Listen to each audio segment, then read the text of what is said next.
समुंदर की गहराइयों में जहां रोशनी भी पहुंचने से डरती है, वहां इंसान की बनाई हुई चीजें मिलना कई सवाल खड़े करता है। ये कार जो समय के साथ जंग और पत्थर का हिस्सा बन चुकी है, क्या यह सिर्फ एक हादसा है या किसी भूली बिसरी कहानी का सबूत? यह कोई साधारण पत्थर नहीं लगता। इस पर बने निशान आज की किसी भी भाषा से मेल नहीं खाते। संभव है यह किसी ऐसी सभ्यता का हिस्सा हो जो इंसानी इतिहास से पहले ही समुंदर में डूब चुकी हो। समुंदर के भीतर खड़ा यह खामोश दरवाजा सिर्फ पत्थर नहीं है, ये उन रहस्यों की रखवाली करता है जिन्हें समय ने जानबूझकर छुपा दिया। सवाल ये नहीं कि इसके पीछे क्या है, सवाल ये है कि क्या हमें इसे खोलना भी चाहिए? जब विज्ञान के जवाब खत्म हो जाते हैं, तब अटकलें शुरू होती हैं। ये वस्तु न जमीन की लगती है, न ही समुंदर की।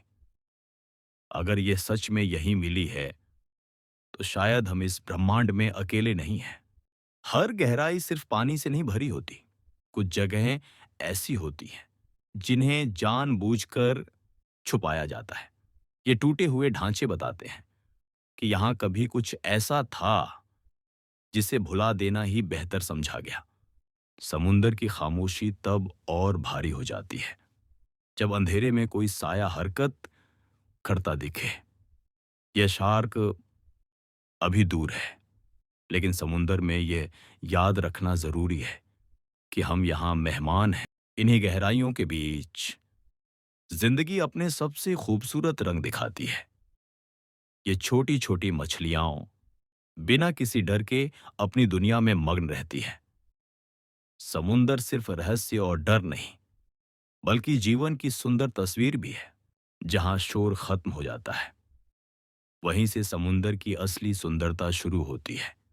ये गहराई हमें याद दिलाती है कि प्रकृति सिर्फ शक्तिशाली नहीं, बल्कि बेहद खूबसूरत भी है।